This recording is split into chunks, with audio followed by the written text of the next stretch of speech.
حضرت جبریل امین علیہ الصلوۃ والسلام رب العالمین کا حکم لے کر نازل ہو گئے کہ اے محبوب آج رات کو آپ اپنے بستر پر نہ سوئیں اور ہجرت کر کے مدینہ تشریف لے جائیں۔ چنانچہ عین دوپہر کے وقت حضور اکرم صلی اللہ تعالیٰ علیہ وسلم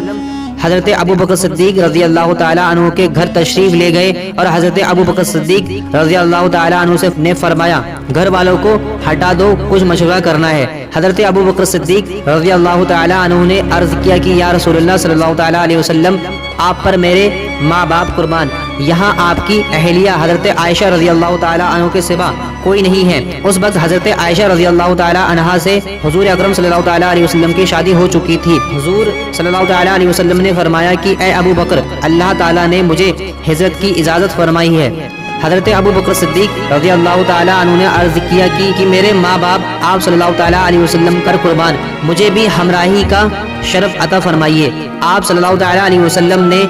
ان کی درخواست منظور فرما لی۔ حضرت ابو بکر صدیق رضی اللہ تعالیٰ عنہ نے 4 مہینے سے 2 اونٹنیاں قبول پتی کھلا کر تیار کی تھی کہ ہجرت کے وقت یہ سواری کے کام آئیں گی۔ عرض کیا کہ یا رسول اللہ صلی اللہ تعالیٰ علیہ وسلم ان میں سے ایک اونٹنی آپ قبول فرما لیں۔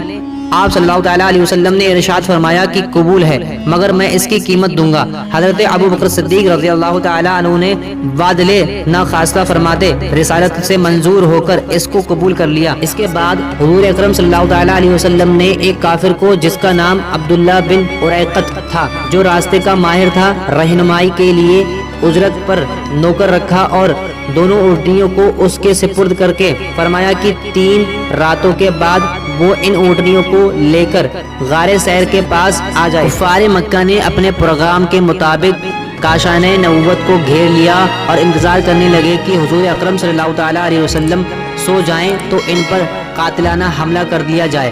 اس گھر میں حضور اکرم صلی اللہ تعالیٰ علیہ وسلم کے پاس صرف علی مرتضیٰ رضی اللہ تعالیٰ عنہ ہی تھے۔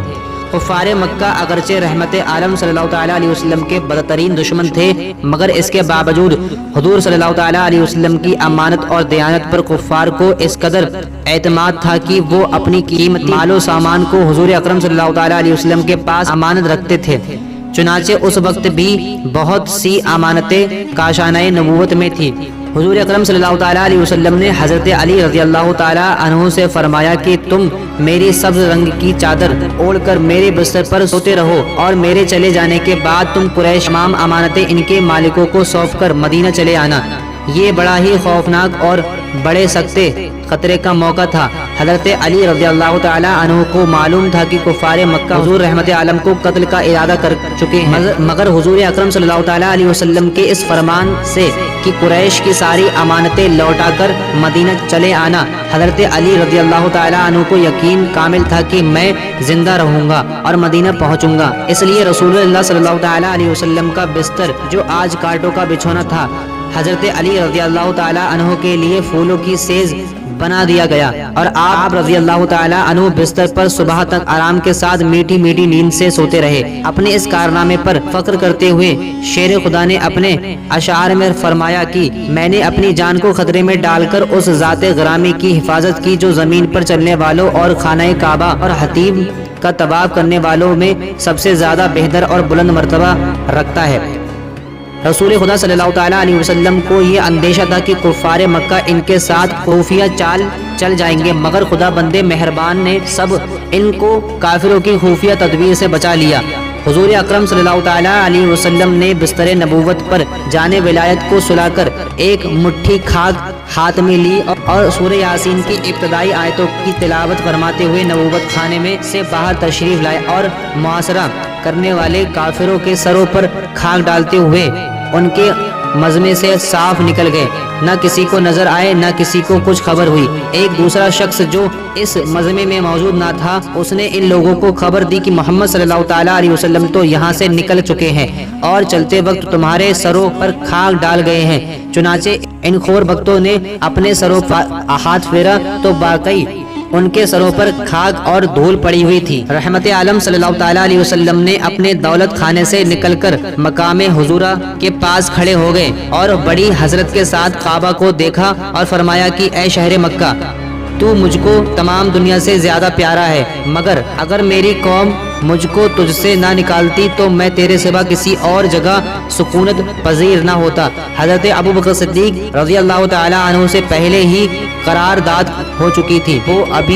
وہ بھی اسی جگہ آ گئے اور اس خیال سے کہ کفار مکہ ہمارے قدموں کے نشان سے ہمارا راستہ پہچان کر ہمارا پیچھا نہ کر لیں۔ پھر یہ بھی دیکھا کہ حضور رحمت عالم صلی اللہ تعالیٰ علیہ وسلم کے پائے نازک زخمی ہو چکے ہیں۔ حضرت ابوبکر صدیق رضی اللہ تعالیٰ عنہ نے صلی اللہ تعالیٰ علیہ وسلم کو اپنی کندھوں پر سوار کیا اور اس طرح خاردار جھاڑیوں اور نوکدار پتھروں والی پہاڑیوں کو روندتے ہوئے اسی رات غار ثور پہنچے۔ حضرت ابوبکر صدیق رضی اللہ تعالیٰ عنہ پہلے خود غار میں داخل ہوئے اور اچھی طرح غار کی صفائی کی اور اپنے بدن کے کپڑے پھاڑ کر غار کے تمام سوراخوں کو بند کیا۔ پھر حضور اکرم صلی اللہ تعالیٰ علیہ وسلم غار کے اندر تشریف لے گئے اور حضرت ابوبکر صدیق رضی اللہ تعالیٰ عنہ کی گود میں اپنا سر مبارک رکھ کر سو گئے۔ حضرت ابوبکر صدیق رضی اللہ تعالیٰ عنہ نے ایک سوراخ کو اپنی ایڑی سے بند کر رکھا تھا۔ سوراخ کے اندر ایک سانپ نے بار بار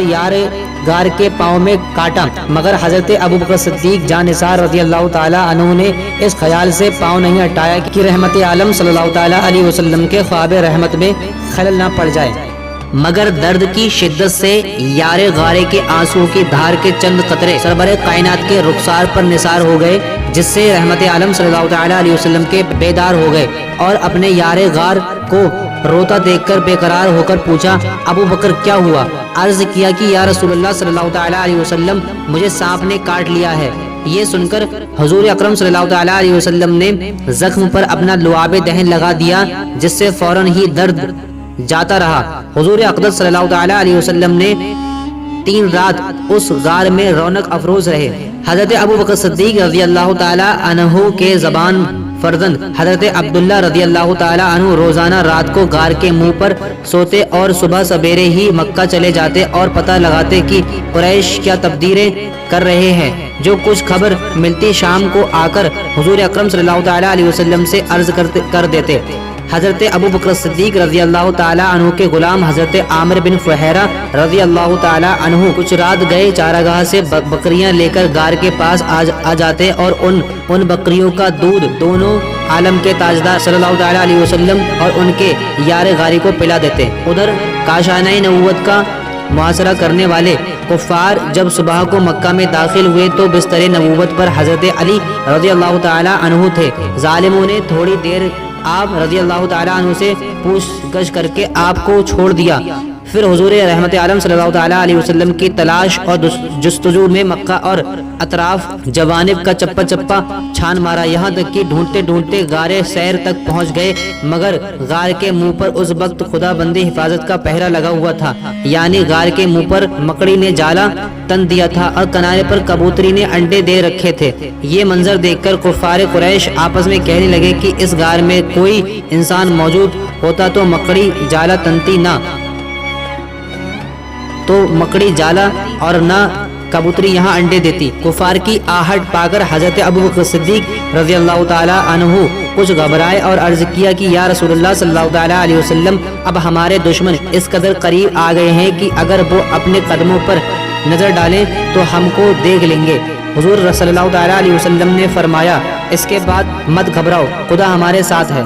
اس کے بعد اللہ تعالیٰ نے حضرت ابوبکر صدیق رضی اللہ تعالیٰ عنہ کے قلب پر سکون اور اطمینان کا ایسا سکینہ اتار دیا کہ وہ بالکل بے خوف ہو گئے۔ بہرحال چوتھے دن حضور اکرم صلی اللہ تعالیٰ علیہ وسلم یکم ربیع الاول دوشنبہ کے دن غار سیر سے باہر تشریف لائے۔ عبداللہ بن اریکت جس کو رہنمائی کے لیے کرائے پر حضور صلی اللہ تعالیٰ علیہ وسلم نے نوکر رکھ لیا تھا، وہ قرارداد کے مطابق 2 اونٹنیاں لے کر غار سیر پر حاضر تھا۔ حضور اکرم صلی اللہ تعالیٰ علیہ وسلم اپنی اونٹنی پر سوار ہوئے اور ایک اونٹنی پر حضرت ابوبکر صدیق رضی اللہ تعالیٰ عنہ اور حضرت عامر بن فہیرہ رضی اللہ تعالیٰ عنہ بیٹھے اور عبداللہ بن اریکت آگے آگے پیدل چلنے لگے اور عام راستے سے ہٹ کر ساحل سمندر کے غیر معروف راستوں سے سفر شروع کر دیا۔